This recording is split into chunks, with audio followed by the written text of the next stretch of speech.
Lux presents Hollywood.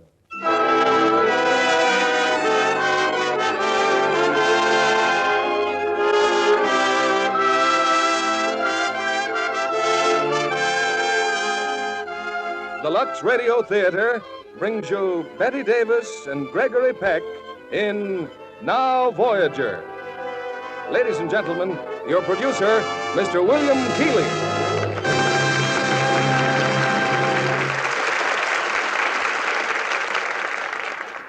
Greetings from Hollywood, ladies and gentlemen.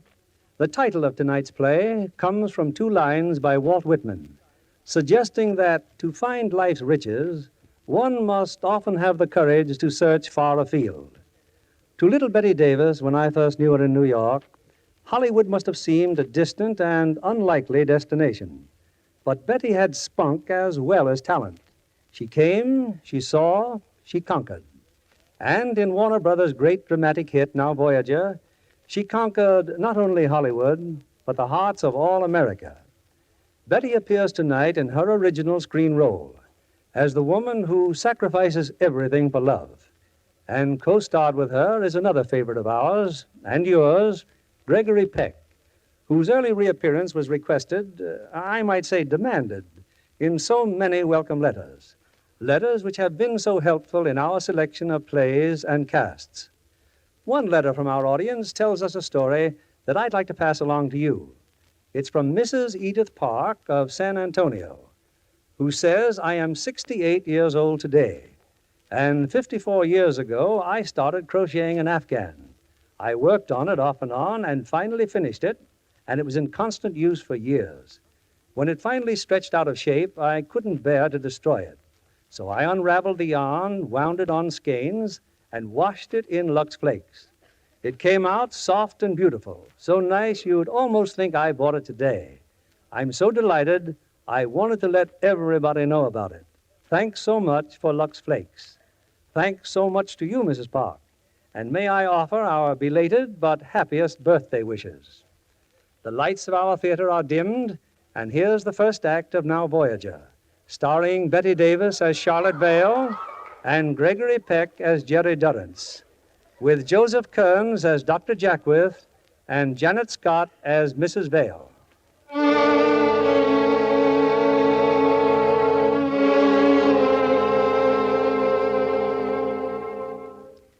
Untold want by life and land ne'er granted, now Voyager, sail thou forth to seek and find. I heard those words for the first time over a year ago from Dr. Jaquith in my room at his sanitarium.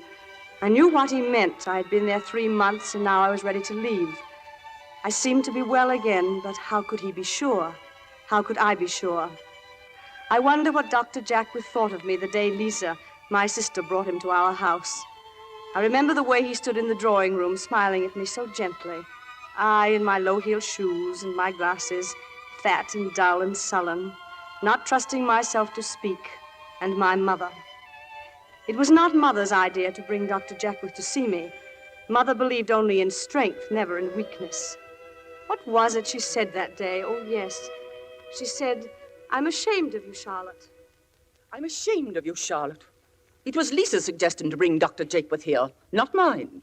Your sister says that your recent peculiarities, your fits of crying, indicate that you're on the verge of a nervous breakdown. Is that what you're trying to achieve? Well, Charlotte, has the cat got your tongue? Mother, please. Be quiet, Lisa. Charlotte, Dr. Jaquith has a sanatorium in Vermont, I believe. Probably one of those places with a high wire fence and yowling inmates. Oh, Mrs. Vale, I wouldn't want anyone to have that mistaken notion. A Cascade is just a place in the country. People come there when they're tired. The very word, psychiatry. Charlotte, doesn't it fill you with shame? There's nothing shameful in my work, Mrs. Vale, or frightening, or anything else. You see, Miss Charlotte, people walk along a road. They come to a fork in the road. They're confused. They don't know which way to take. I just put up a signpost saying, not that way, this way. Well, Charlotte, would you like Dr. Jaquith to point the way for you? I'm going upstairs. Charlotte, come back here at once. Please don't. I'd like to speak to her alone. Excuse me. Oh, Miss Charlotte, will you wait, please? Yes, Dr. Jaquith. Miss Charlotte, I Wonder if I might ask you a favor. Will you be nice enough to show me around this house? One doesn't often get a chance to view the Vale residence. Very well, Dr. Jaquith. Thank you. Here is the room in which I was born. My mother's room. It's a fine room. But I'd rather see what your room is like. I'm not your patient yet, Doctor. Well, nobody thinks you ever will be. But, of course, if you'd rather not. It's on the floor above.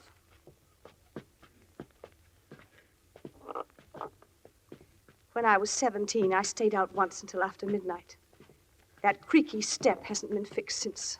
I'm not sure I know what you mean. My mother heard it. This way, Doctor. I keep my door locked. Make a note of it, Doctor. Significant, isn't it? Well, it signifies it's your door.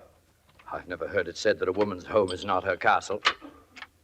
My castle, Doctor. Well, you're comfortable here, aren't you? I try to be. I'm here a good part of the time. Hello, what's this over here? Work table? Yes. Ivory carving. Did you make this cigarette box? Why shouldn't I? The point is how you could. I have a very real admiration for people who are clever with their hands.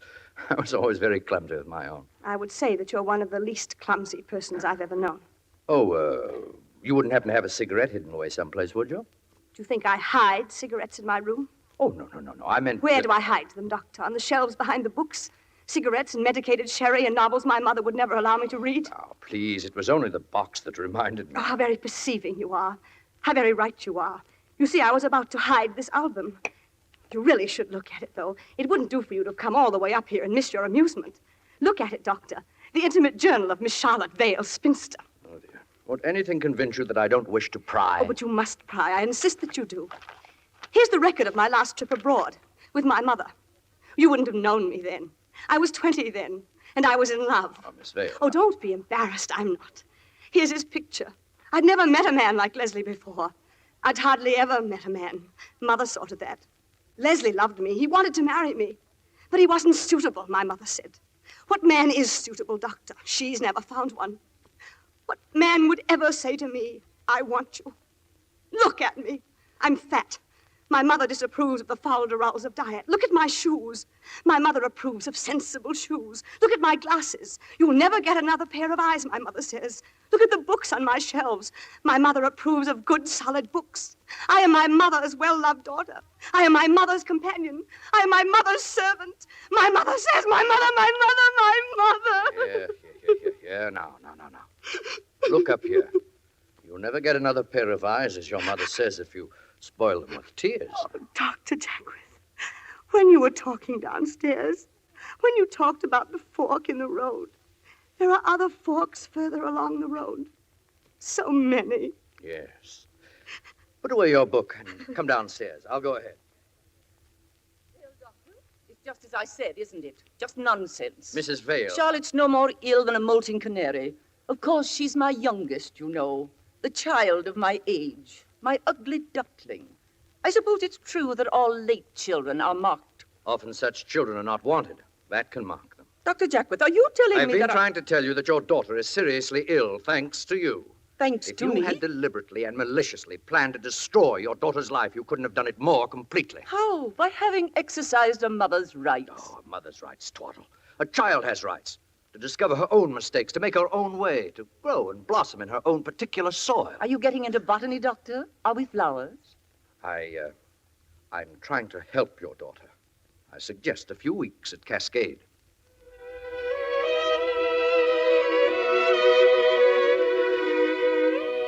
I spent 3 months at Cascade. Outwardly, Dr. Jaquith worked a miracle. I had lost weight. I was looking better. My hands were steady. Inwardly, I didn't know. And then came that morning when Dr. Jaquith told me I could leave. Well, the time has come for you to get out of the nest, Charlotte. Try your own wings. You mean go home? No. Go out and take a good look at the world. On your own. Forget you're a hidebound New Englander. Meet people. Talk to them. I'd be afraid. Charlotte, the other day I referred to a quotation. Do you remember? Yes. You said it was from Walt Whitman. That's right. Well, I've had it looked up. He's put into words what I'd like to say to you far better than I could ever express it. He says, "Untold want by life and land ne'er granted. Now, Voyager, sail thou forth to seek and find."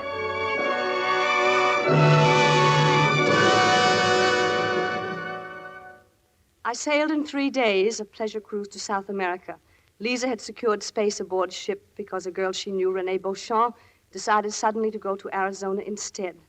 It was too late for my name to go on the passenger list, and so I was known to the deck stewards and to the head waiter as Miss Beauchamp. I dreaded the embarrassment to explain this to the passengers, so I simply avoided them and stayed in my cabin. When we reached Campos, I decided to go ashore. Renee had helped me with my wardrobe, insisted, in fact, that I take half a trunk full of her own clothes. As I came down the steps to the tender, I knew people were looking at me. I was panic-stricken. My plucked eyebrows, my new hairdo, the lipstick I wore, my borrowed clothes. At the bottom of the ladder, a man was smiling at me. Excuse me, Miss Beauchamp. My name's Jerry Durrance. It seems you've got the only shore carriage left, and the steward suggested that you might be willing to share it with someone.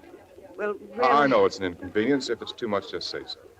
Well, if you can stand it, I should be able to. Oh, thank you.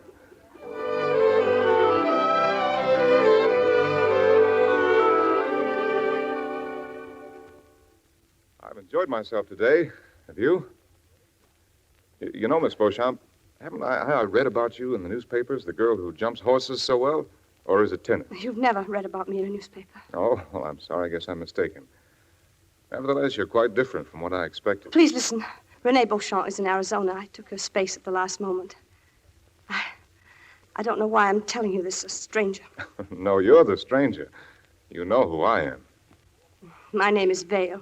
If it ever appears on the passenger list, it will be C. Vale, Boston. One of the Vales of Boston? One of the lesser ones. Well, which one, Miss or Mrs.? It's Aunt. Every family has one, you know. But Aunt what? My name is Charlotte Vale. Miss Charlotte Vale. Do you mind if we go? Well, Miss Vale, I hope I didn't offend you. You know, it's like me to blunder just when I was going to ask you for a favor. I've got some shopping to do for my daughters, and, well, I need a woman's help. Of course. A spinster aunt is an ideal person to select presents for young girls. Miss Vale, I wish I understood you. He wishes he understood me. He wishes.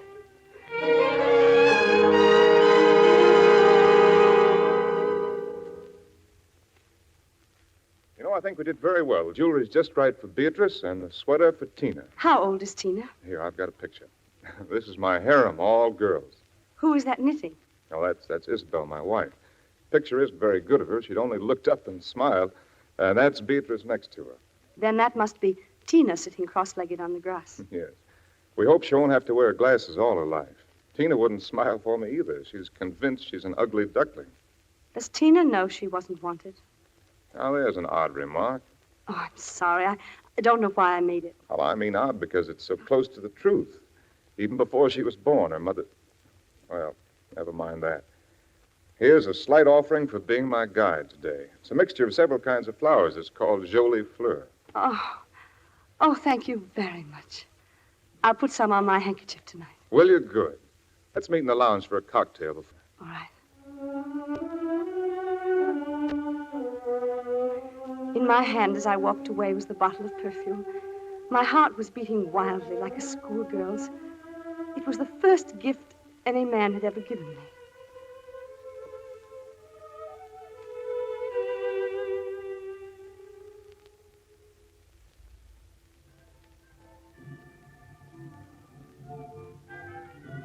Hello. Hello. Sit down, Miss Vale. You know, you made a striking impression over there as you stood in the doorway looking for me. Probably put on too much lipstick. No, not that I noticed. I did notice that wrap at once. What's that? What's what? There's something on your wrap. Pinball. It's a note. Well, somebody's playing a joke on you, I guess. Unpin it and read it. This cape always makes an impression. I hope it'll do the same for you. What's it mean? It means that this cape belongs to Renee Beauchamp. She lent it to me. Oh, I see. Your wings are borrowed. Well, they suit you just the same. No, they don't. They don't suit me at all. In fact, they're perfectly ridiculous. You're quite right. Someone is playing a joke on me. Only it's far funnier than you realize. You aren't going, are you? Yes, please. Well, Jerry. Mac and Deb, too. Well, how are you? Hi, Jerry. We're joining your ship. Oh, wonderful. Oh, these are my old friends, Deb McIntyre and Frank. And my new friend, Miss, Beauchamp. How do you do? Is this Renee Beauchamp? No, another one altogether. This is, Camille Beauchamp. Excuse me, please. Good night. Good night. Oh, wait, Miss Beauchamp. I'll see you later, Deb. Oh, sure.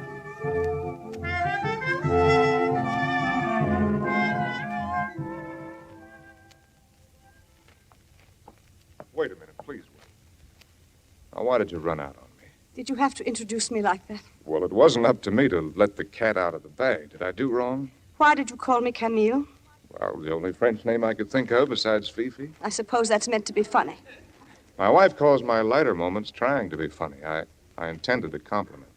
In that dress, you're rather like a chameleon. Likely. You haven't a very high opinion of yourself, have you? Perhaps this will help you know why. You showed me a photograph, now I'll show you one. A picture of my family. Family is right. Who's this, your grandmother? No, my mother. Oh, a very strong character, I'd say. And these? My brothers and their wives. Oh, they're so much older. Who's the fat lady with the heavy brows and all the hair? A spinster aunt. Oh, where are you, taking the picture? I'm the fat lady with the heavy brows and all the hair. I'm poor Aunt Charlotte, and I've been ill. I've been in a sanitarium for 3 months, and I'm not well yet. And I... Forgive me. Of course. Feeling better? Much. Thanks to you. Oh, many, many thanks to you.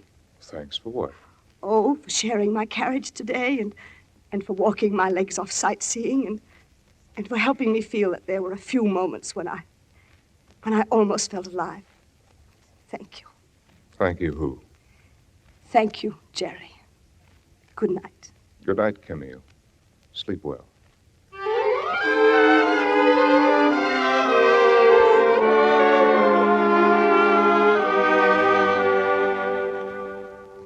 In the next few days, I learned about Jerry Durrance. His friend Deb told me.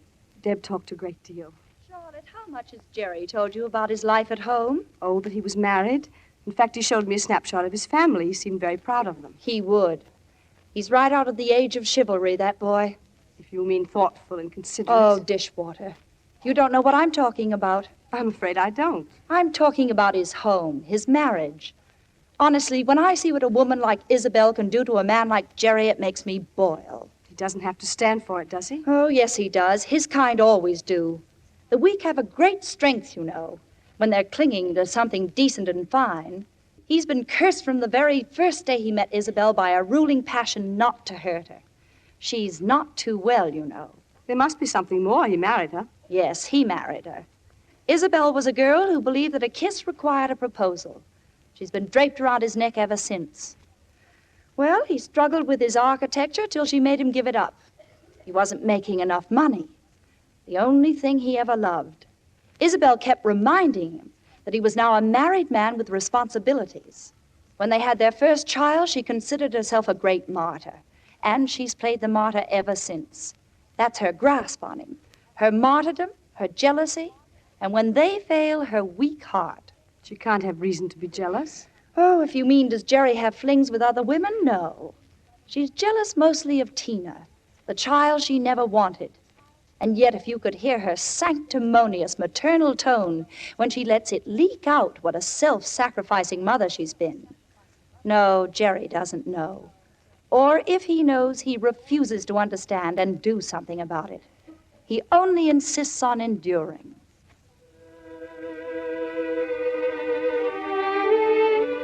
And so I found out that Jerry was unhappy, too.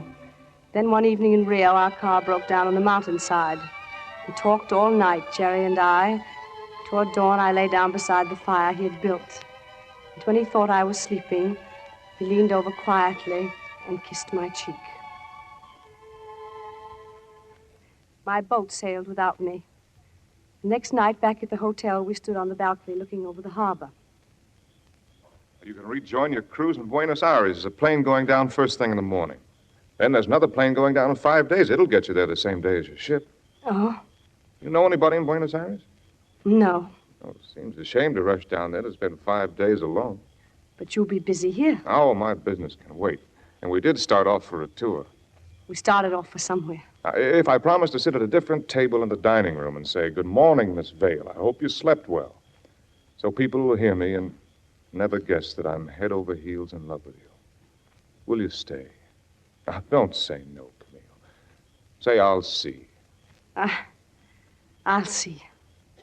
I must go in now. No, not yet. Look at the harbor. Isn't it beautiful? Do you believe in immortality? I don't know, do you? Oh, I want to believe that there's a chance for such happiness to be carried on somehow, somewhere. Are you happy then? Close to it. Getting warmer and warmer, as we used to say as kids. Remember? Look out or you'll get burned, we used to say. Are you afraid of getting burned if you get too close to happiness? I'm immune to happiness and therefore to burns. You weren't immune last night on the mountain. Do you call that happiness? Oh, small part. There are other kinds. Such as? Having fun together. Getting a kick out of simple little things, out of beauty like this. Sharing confidences we wouldn't share with anybody else in all the world. Charlotte, won't you be honest and tell me that you're happy, too? Since that night on the boat when you told me about your illness, I can't get you out of my mind, or out of my heart either. If I were free, there'd be only one thing I'd want to do. Prove you're not immune to happiness.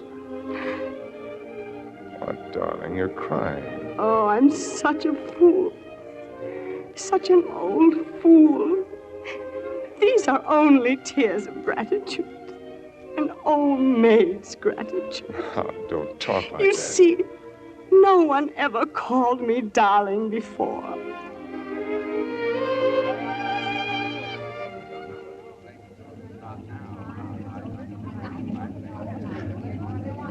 Depressa, senores. Depressa, senores. Well, there's my plane. Yeah. I hate goodbyes. Oh, they don't matter. It's what's gone before. No, it's what can't go after. But we'll see each other sometime. No, we promised we're both to go home. Will it help you to know I'll miss you every moment? So will I, Jerry. So will I. Depressa, senores. Depressa, senores. Goodbye, darling. Darling. Goodbye. Goodbye, Jerry.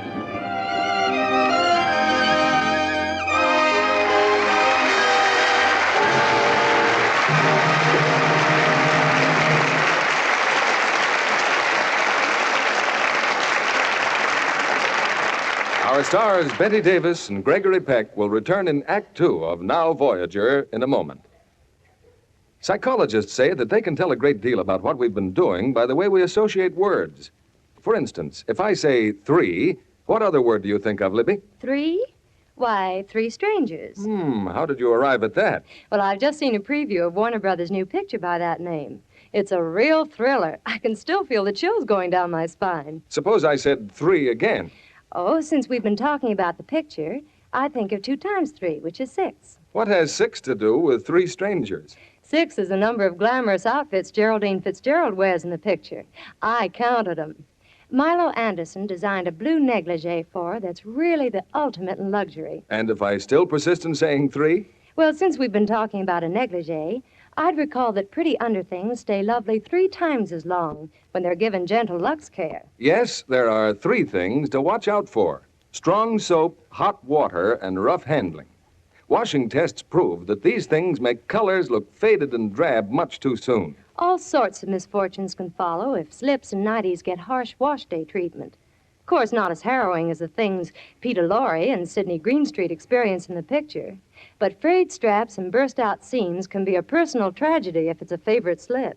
Especially now when nice ones are so hard to buy. A tragedy you can avoid with Lux Care. Washing tests proved that underthings washed the Lux way stayed lovely 3 times as long. Yes, Lux Care is certainly thrifty. Lux is thrifty in another way, too. A little Lux goes a long way. Use all the Lux you need to get rich suds, but don't use more than you need. Soap is too precious these days to be wasted. Back now to William Keeley, our producer. Our curtain rises on the second act of Now Voyager, starring Bette Davis as Charlotte Vale and Gregory Peck as Jerry Durrance, with Joseph Kearns as Dr. Jaquith.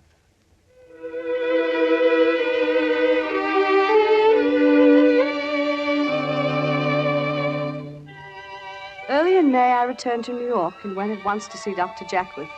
He was delighted with the change he saw in me, but even he didn't know how much I had changed or why. The final test was still to come when I went home to see Mother. I stood there outside her room, my heart beating wildly. In my mind, I kept hearing Dr. Jaquith's words. Just remember that honoring one's parents is still a pretty good idea. You're going to be a shock to her. I advise you to soften the blow. Give her time to get used to you. Give her time. Hello, Mother. So, you've decided to come back? You're looking very well, Mother.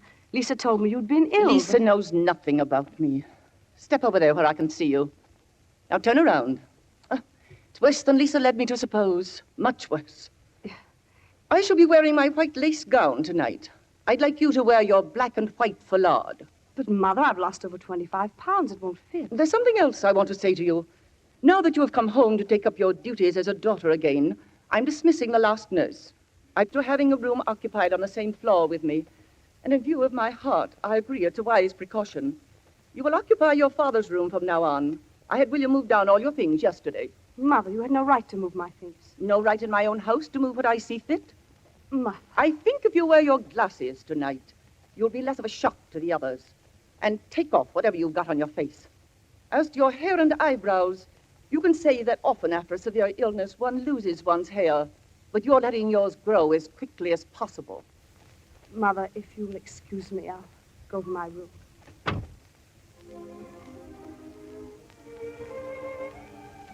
As I walked from the room, I knew the illusion was over. This was my life, this was my mother. This was my home, and the bars of reality were unbending. But that evening, some flowers arrived. His flowers. A box of camellias. And with them, a renewal of my courage.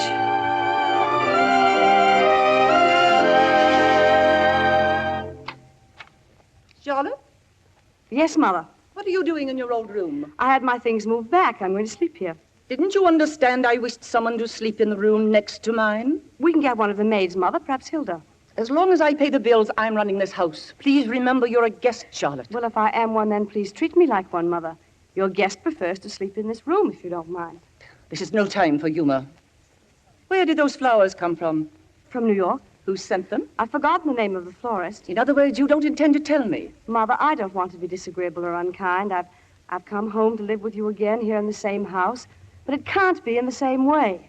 I've been living my own life, making my own decisions for a long while now. It's impossible to go back to being treated like a child again. Where did you get that dress? I bought it in New York today. It's outrageous. Where's the black and white foulard? I gave it to Hilda. She was so grateful. Mother, please be fair and meet me halfway. They told me before you were born that my recompense for having a late child was the comfort the child would be to me in my old age, especially if she were a girl. And on your first day home after 6 months' absence, you behave like this. Mother, wait for me. I'll go downstairs with you. Thank you. I prefer to go alone. Mother, please. You know you're not supposed to. Mother! Dora, come here quickly. Mother's fallen downstairs.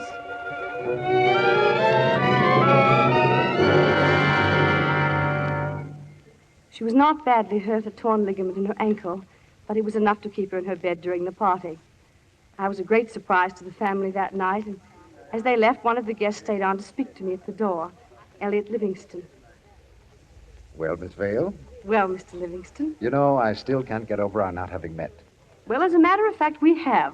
Once and almost twice. Oh, I'm mystified. Well, the once was when we were children. You were the only boy who danced with me at dancing school. And the almost is when you were supposed to usher at my coming out party and didn't show up. I'm covered with shame. I shouldn't have told you it wasn't nice. Well, I hope you're going to allow me to make up for my past rudeness. May I telephone you sometime? Of course, any time. Good night. Good night.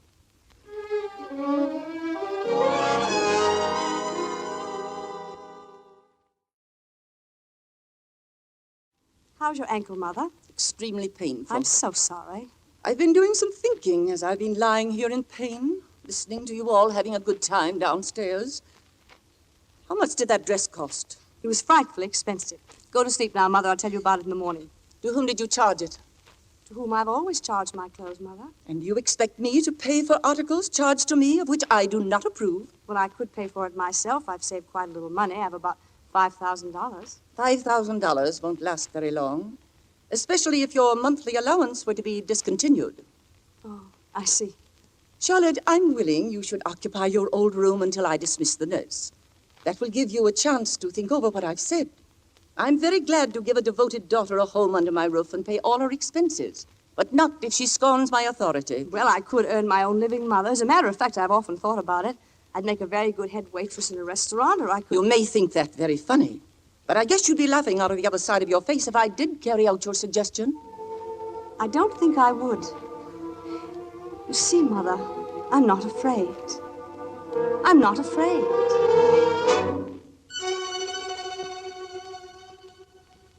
Summer, winter, and then spring again. Between Mother and me, there was a sort of armed truce. In her own way, I think she respected me for what she called my stubbornness. And then there was the matter of Elliot Livingston. Why haven't you accepted Elliot? Do you imagine there's a Livingston waiting for you on every corner? I've been waiting to see how you feel about it, Mother. You know well as I do. Makes no difference to you how I feel about it. You always do exactly as you please. I think you're pleased. I'm nothing of the kind. I'm only so astonished that you, of all the family, should bring such a feather to the family cap. Then if you really do approve, Mother dear, why... Keep all that soft talk for Elliot. Mother, there's no one like you.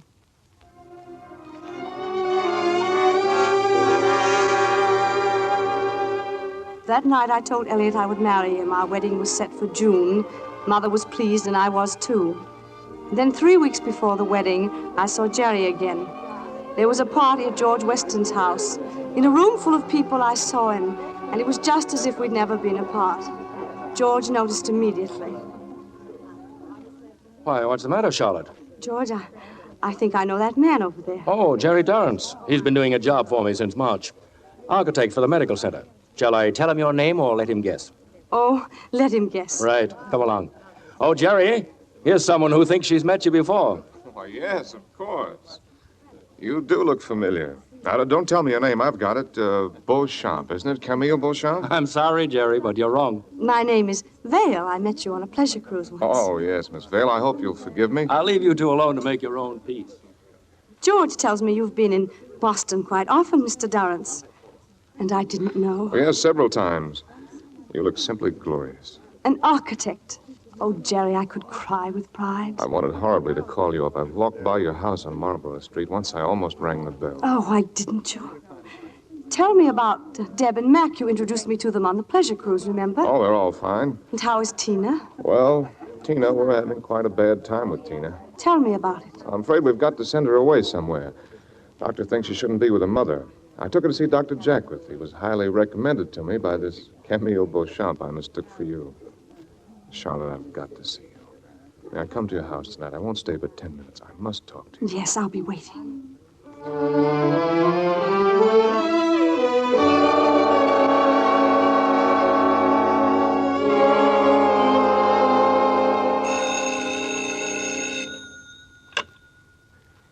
Hello. Hello, Charlotte. Jerry, why haven't you come? I've been home for hours. Oh, I'm sorry. I'm leaving tonight on the midnight. But why?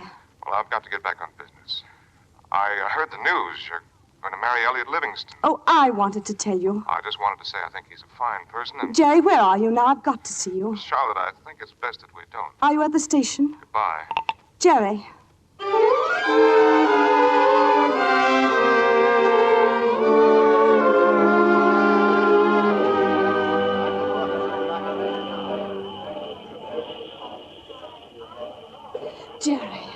Jerry, wait. Charlotte, you shouldn't have come. I had to. I want to talk to you about Elliot. Why are you marrying him? Are you in love with him? No, not like we are, not like us. I thought it might grow to be something like it.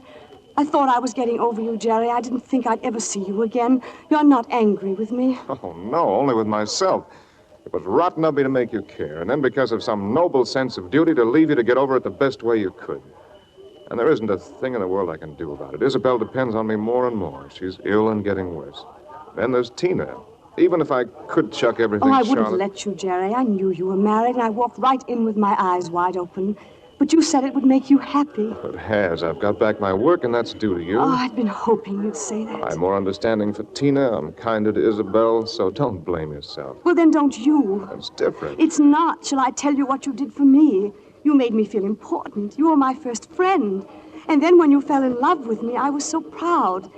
And when I came home, I needed something to make me feel proud. And then your camellias arrived, and I knew you were thinking about me. Oh, I could have walked into a den of lions. As a matter of fact, I did. And the lions didn't hurt me. Please take back what you said. If you marry Elliot Livingston and have a full and happy life, I will. I'll try. I'll look for you around every corner. Goodbye, darling. Goodbye, darling.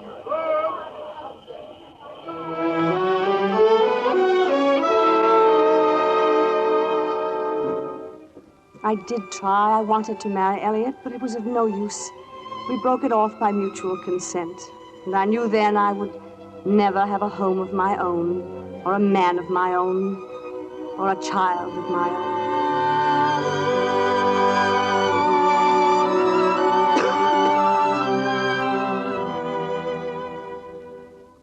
Why did you break the engagement? Because I don't love him, Mother. Have you no sense of obligation to your family? Or to me? Here you have the chance to join our name, Vale, with one of the finest families in the city. And you tell me you're not in love.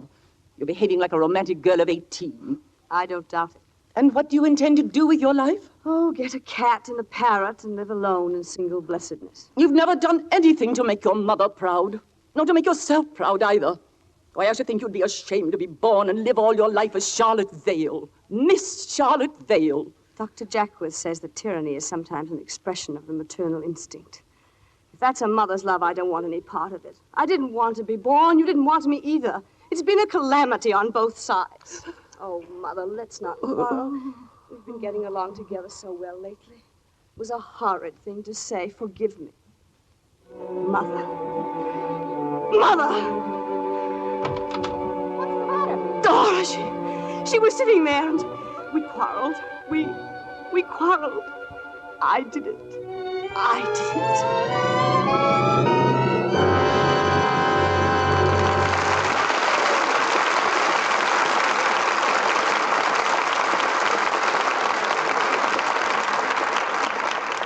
We pause now for station identification.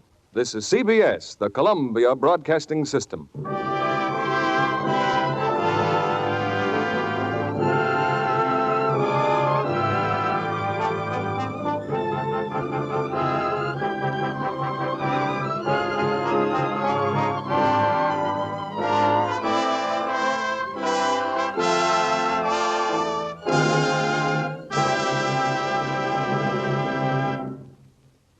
Act 3 of Now Voyager, starring Bette Davis and Gregory Peck, will follow in a moment. Meanwhile, I want to introduce our guest of the evening, the #1 smoother of wheels at the David O. Selznick Studio, Miss Lydia Schiller, who bears the title of scenario assistant. Reading scripts is one of your chores, isn't it, Miss Schiller? Yes, and I work on scenarios, too. I sit in on story conferences and then follow through on production details. What are you working on now, Lydia? Duel in the Sun.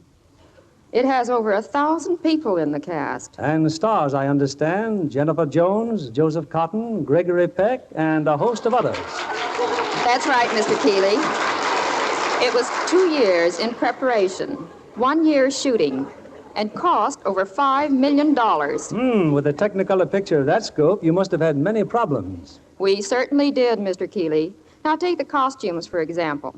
Mr. Kennedy will be interested in how we kept them looking so lovely and fresh. How was that, Miss Schiller? We used Lux, naturally. We luxed all the blouses, lingerie, washable gowns, and, of course, stockings. That helped keep down the stocking bills, didn't it? You're perfectly right, Mr. Kennedy. We had very little run trouble because stockings were luxed after every day's shooting. You found out by experience what has been proved by actual test. Strain tests made by a famous laboratory proved Lux cuts down runs amazingly. A strong soap and rubbing with cake soap made runs come quickly. Stockings actually lasted twice as long with Lux. Yes, we're luckier than the girls who lived in the days of Duel in the Sun. It takes place in the 80s, you know, in Texas. Before Lux was invented. And a wonderful invention it was, Mr. Kennedy. Thank you, Miss Schiller. And now, a suggestion. Don't get discouraged if you don't find Lux the first time you try. Your dealer will have more soon, and Lux is worth waiting for. Here's your producer, Mr. William Keeley. We continue with the third act of Now Voyager. After which, I hope you'll come backstage with us to meet tonight's stars. Bette Davis appearing now as Charlotte, and Gregory Peck as Jerry Durrance, with Joseph Kearns as Dr. Jaquith.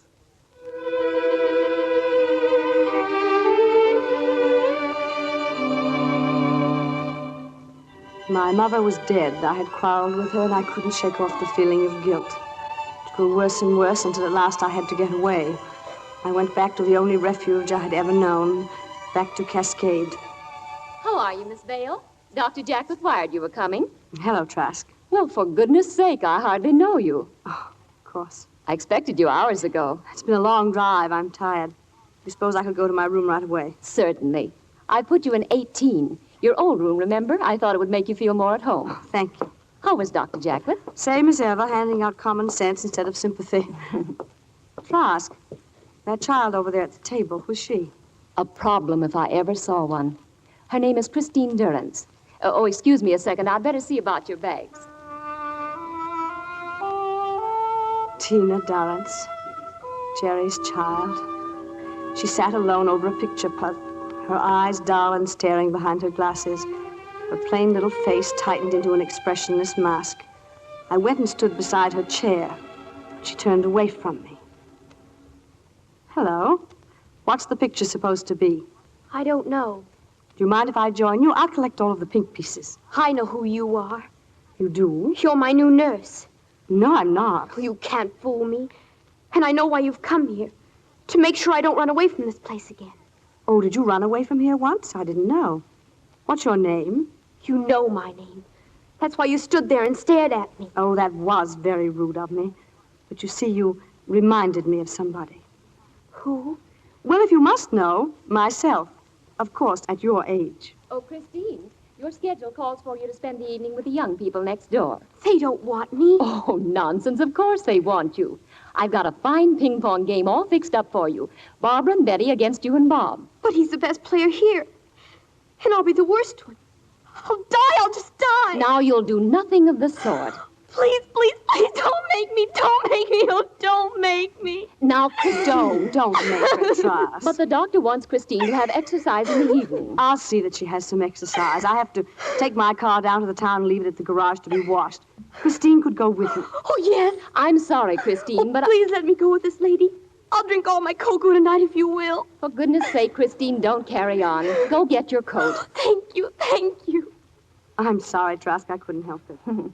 I thought you were too tired to do anything but just crawl into bed. I suppose Cascade has performed another miracle on me.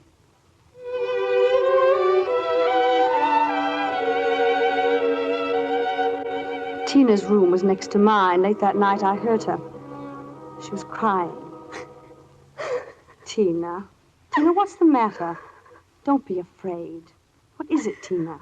Oh, don't leave me. Don't leave me. I won't till you're asleep. Tell me what's the matter. I'm ugly and mean and nobody likes me. Tina, you? I'm not pretty in the least. And they hate me. They all hate me. Who are they? Everybody. All the kids at school, Miss Trask and the nurses and the doctors. Oh, there must be something terribly wrong with me. Do you like them, Tina? Oh, no, I hate them. That's the trouble. If you want people to like you, you've got to like people. I bet you're only fooling me. You try it and see. And in the meantime, if it'll help you any, I like you. And I think you're very pretty and very sweet. You do? Really? Really. Now don't cry anymore. Oh, why are you so good to me? Because somebody was good to me once when I needed somebody. Now, come on, go to sleep. Close your eyes and let your muscles go all limp. There, that's better. Much better.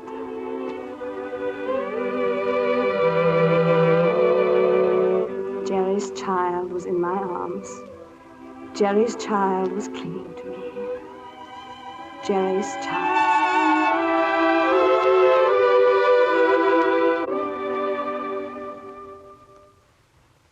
Well, Charles, I hear you're running Cascade now, giving orders to Miss Trask, to my doctor. You mean about that child? Don't try to appear innocent. But I didn't give any orders. I only requested. I thought you came up here to have a nervous breakdown. Well, I've decided not to have one, if it's all the same to you. Well, go on. I just think Tina is so unhappy here. I haven't anything to do with my time. Mightn't I be the nurse instead? I promise not to do anything again without first asking your permission, if only... Well, just go ahead and tell me what you'd do. I'd stay with her, pay attention to her, make her feel wanted and important. I'd take her camping in the woods. She adores camping. Sounds like a wonderful break for her. Of course, I couldn't do it without her parents' permission. I wouldn't. What would her mother say, do you suppose? Oh, she'd accept any plan that would relieve her of the child who's always been a thorn in her side, though the lady would loudly protest if she heard me say so. And her father, what would his attitude be? Sympathetic and protective, possibly too protective for Christine's good. Result, resentment felt by the mother. See, the child's absence from home became desirable for all concerned, so I brought her here. I was highly recommended to the father by a friend of his, but he placed her in my care, not yours. I suppose I'd better ask you something. How much do you remember about my trip to South America? Well, you sent some beautiful postcards. No, that's not what I mean. About an automobile trip I made and the man who was with me. I never knew the gentleman's name. You never told me. I'd better tell you now. It was Tina's father. Tina's father? Mm-hmm. Does that alter the situation? Of course it does. I don't know anything about your relationship with Dorrance. I don't know how emotionally involved you are with him. I can't work in the dark. Well, I'll tell you everything. It's over. That's it in 2 words. And Tina needs me, and I've never been needed before. Well, I'm crazy, but if you promise to behave yourself... Oh, thanks. But you're only on probation. Remember what it says in the Bible. The Lord giveth, and the Lord taketh away. How does it feel to be the Lord? Oh, no.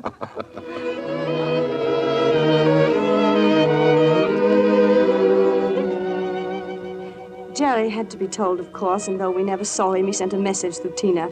He asked her to thank me. And then came the time when we returned to Boston, and the house was filled with young people. There was laughter and fun, and Tina coming down the stairs in a new dress and her hair all curled, and Jerry standing there. Tina. Daddy, oh, Daddy. Well, can this be Tina? Do I look nice? It's my first party dress. You look lovely. Do you really like me? Oh, I love you, darling. Tina, don't you think it'd be nice to show your father your room and your studio and everything? Would you like to see my room, Daddy? Oh, very much, if Miss Vale will pardon us. How long are you going to call her Miss Vale? What should I call her? I don't know. Would it sound too funny if you called her my name for her? Now, what name is that? We decided it on the camping trip. I call her Camille. Camille. I think it would sound very nice indeed.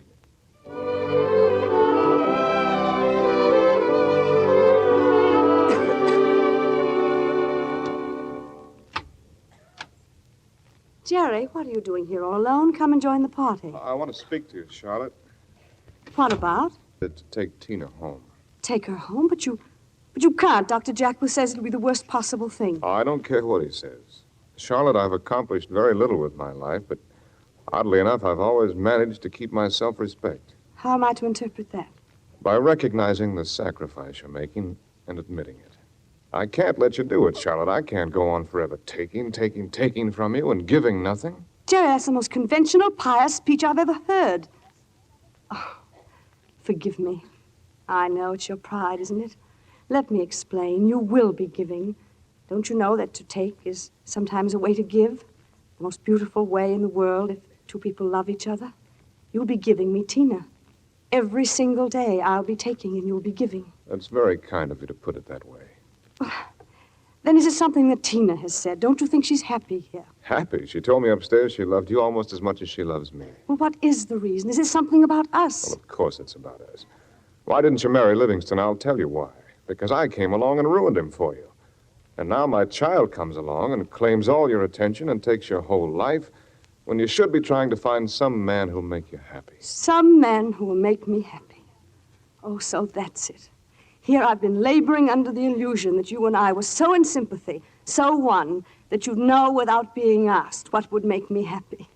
And you come up here to talk about some man. Jerry, you haven't the slightest conception of what torture it is to love a man and be shut out, to be always an outsider and an extra. Charlotte. When Tina said she'd come and stay with me, it was like a miracle, like having my own child, a part of you.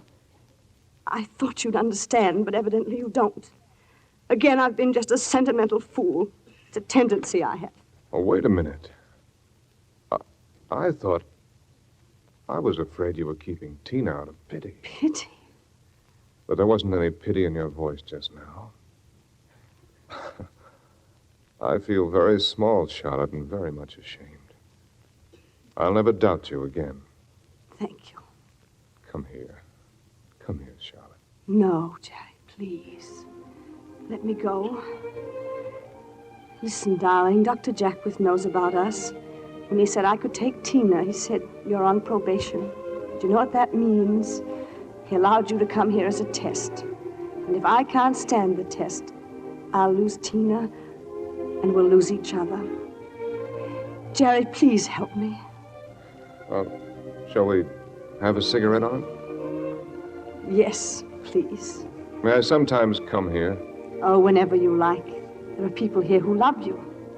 And it won't be for this time only. That is, if you'll help me keep what we have. We could talk about your child. Our child. Thank you. There's something else I want to tell you. I don't know how. Charlotte, I'm not afraid of what's ahead for us. We have a certain immunity, you and I. It's a strange kind of love, isn't it, that keeps us apart. But it's stronger than both of us together. And it won't die. You believe that, Charlotte? And you will be happy. Oh, Jerry, don't let's ask for the moon. We have the stars.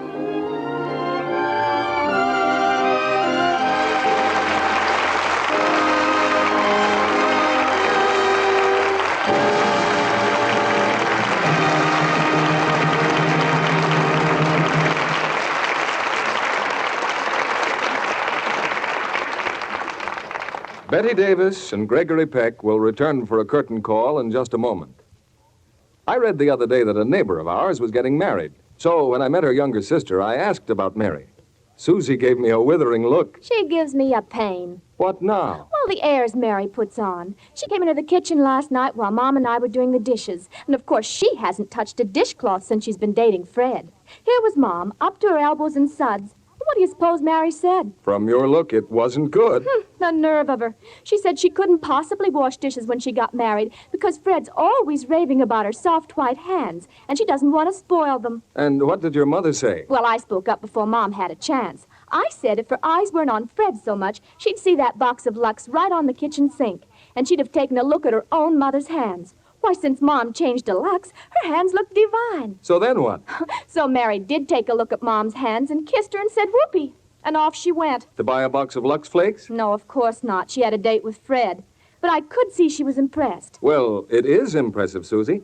You see, the Lux people made a lot of actual tests. What kind of tests, Mr. Kennedy? They had women wash dishes with strong soaps. And you should have seen their hands. Like Mom's used to be, I guess. All red and rough. Yes. Then the same women changed to Lux Flakes, and their hands became soft and smooth and lovely again. Well, Mom says it costs hardly anything to use Lux for dishes. She says a big box lasts and lasts. That's true. Lux does go further.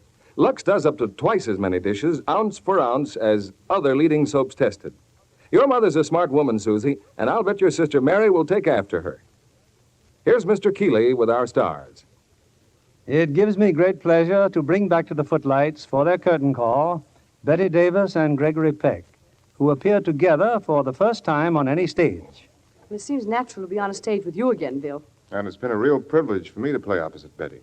Bette, I want you to know how proud we all are of the honor accorded you in Mexico as the first American screen star to be included on their roll of honor. What was the occasion, Bette? Well, it was a screening of The Corn is Green in connection with the opening of a campaign to educate all Mexicans to read and write. And thousands of Mexicans who learn to write will be sending you and Greg fan mail, that I'm sure. Greg, I'm happy to see that your boss, David O. Selznick, won the December Box Office Blue Ribbon Award for Spellbound. Yes, I feel mighty lucky to have been in that picture, Bill. Oh, I don't think it was luck. I think for both of you, success was predetermined. It's a very nice thought, Bill. What do you mean? Well, you may not know it, but you were both born on the same day in April. And from ancient law, you know how the stars affect our lives. Well, I know how stars like Bette Davis affect mine. Well, I'm talking about the celestial stars. Well, I'm afraid that subject's a little over my head, Bill. Well, perhaps we'd better gravitate to the stars we're having in this theater next week. That's better, Bill. Who are they? They represent two generations of fine acting, Lionel Barrymore and Margaret O'Brien. In the 20th century, Fox hit Captain January. Captain January is a story of a bluff and salty lighthouse keeper and the light of his life, a little girl named Star. A story of how they face an often hostile world together, bound to each other by tenderness and understanding. They should be wonderful together in that play, Bill. Good night. Good night. Good night. You took us on a very pleasant voyage.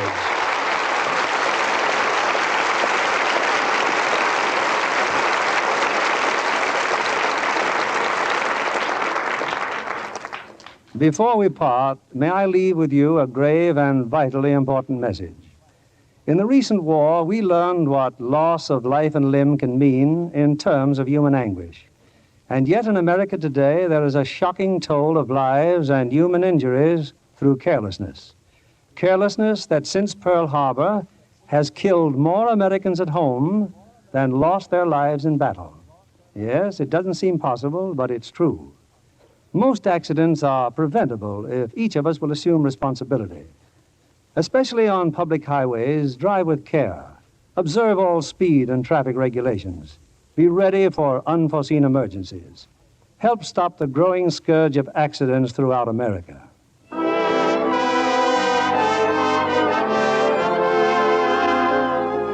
Our sponsors, the makers of Lux Flakes, join me in inviting you to be with us again next Monday evening when the Lux Radio Theatre presents Margaret O'Brien and Lionel Barrymore in Captain January. This is William Keighley saying good night to you from Hollywood.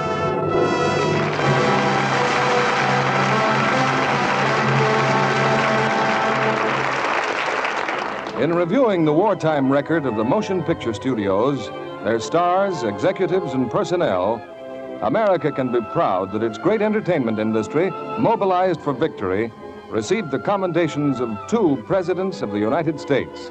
Also, the commendations of the Secretaries of War, the Navy, and the Treasury, as well as of the commanding officers of every military branch in every theater of the war. For its unstinted service in the cause of victory, the motion picture industry has earned the gratitude of all America. Bette Davis will soon be seen in the Warner Brothers picture, A Stolen Life. This program is broadcast to our men and women overseas through cooperation with the Armed Forces Radio Service. Our music was directed by Louis Silvers.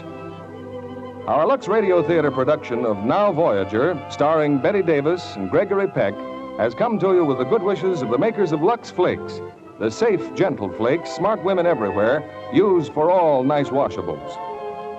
This is your announcer, John Milton Kennedy, reminding you to tune in again next Monday night to hear Captain January with Margaret O'Brien and Lionel Barrymore.